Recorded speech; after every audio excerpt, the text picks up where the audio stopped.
जय जगन्नाथ मु सोनी आपको स्वागत करुँची Soni kitchen and blog channel को। आशा करुँची जगन्नाथ कृपार आपण मैंने समस्ते भल थे जो था भल सुरक्षित था। वीडियो को फास्ट रु लास्ट जाए देखुए जब पसंद आसला लाइक करेंगे, फ्रेंड सहित शेयर करेंगे, आ चैनल जब नुआ अच्छा चैनल गोटे सब्सक्राइब करने।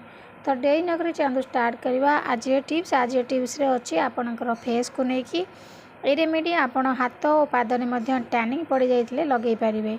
तो आपको आपण पुओ झील समस्त लगे पारे, कम बयसर पिला माने लगे पारे कहीं जो जो जिनस ये आड कराव कौन से साइड इफेक्ट ना, पूरा नेचुरल जिनस सब घर जिनस आप आराम से घर पाइबे। तो देखो प्रथम नहीं मु र मिल्क कंचा क्षीर रे आपणकर लैक्टिक एसिड अच्छी, ये आपणकर स्किन को हाइड्रेट करता है।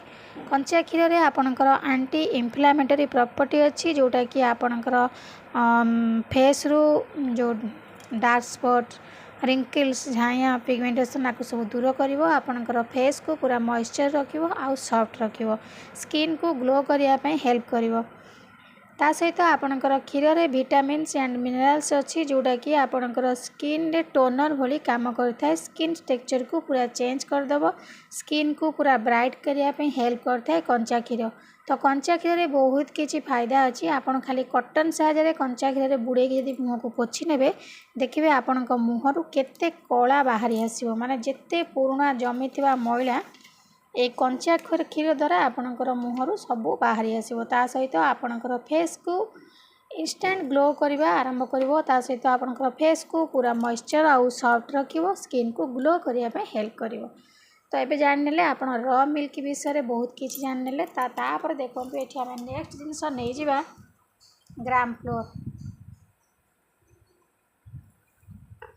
तो ग्राम फ्लोर माने बेसन। बेसन रे आपणकर जो आपणकर डेड स्किन सेल को माने रिमूव करता है। बेसन हेल्प करता है आपणकर डेड स्किन सेल को रिमूव करने।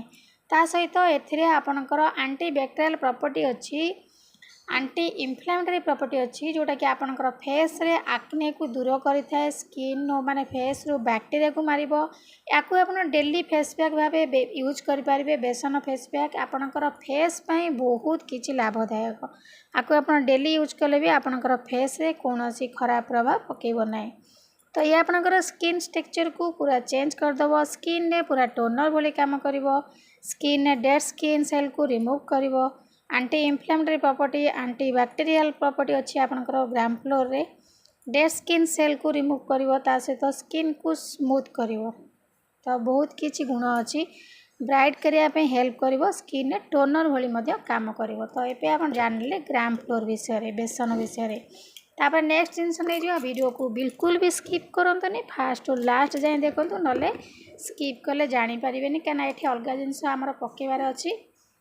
आउ किछि जिनस पके नवा जोटा कि आपणकर स्किन को पूरा इंस्टेंट माने गोटे अलग प्रकार चमक आनीदेव, स्किन को पूरा ग्लो करने हेल्प करिवो। तो से जिनसटी होची टर्मेरिक पाउडर, हलदी गुंड। ये आपणकर एंटी इन्फ्लेमेटरी प्रॉपर्टी अच्छी आउ एंटी ऑक्सीडेंट प्रॉपर्टी अच्छी जोटा कि आपणकर एक्ने को दूर करिवो, पिगमेंटेशन, हाइपर पिगमेंटेशन को दूर करिवो, स्किन को ब्राइट करिवो, स्किन को ग्लो करने हेल्प करिवो।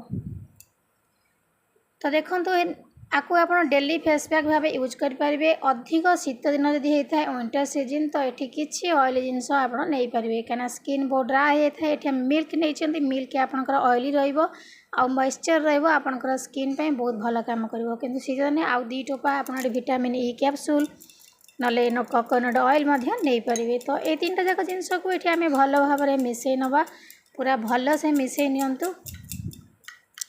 मोर टिके पतला होगा माने क्षीरटा अधिक होगा, तो से आम कौन करवा ना आउ टिके बेसन नहीं जावा, नले आमर बैटर टी बहुत पतला हो।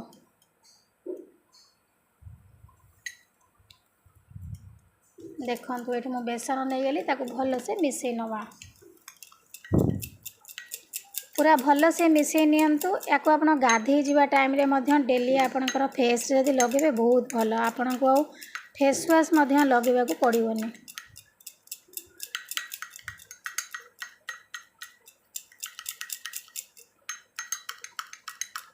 देखो ये मुझे भल भाव में मिसई नहीं गली।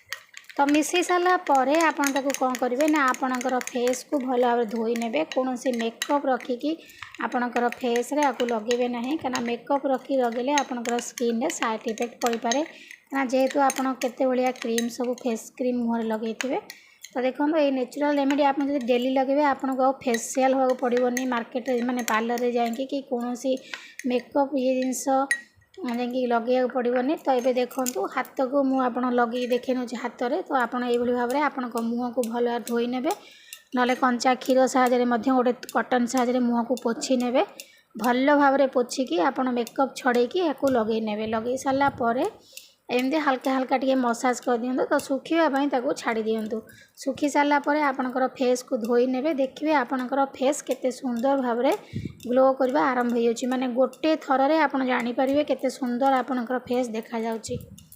तो देखो ये मुझे हल्का हल्का कर मसाज करने गली एवं किस समय छाड़देवी सुखा लगी सुखी सारापर आम आपको धोई नवा ये रेमेडी आप हाथ आ पाद पिठी यदि कला पड़ जाऊँगी लगातु आपको जब टैनिंग पड़ी तो टैनिंग पूरा दूर हो हाथ पाद जमी मैला बाहरी आसो।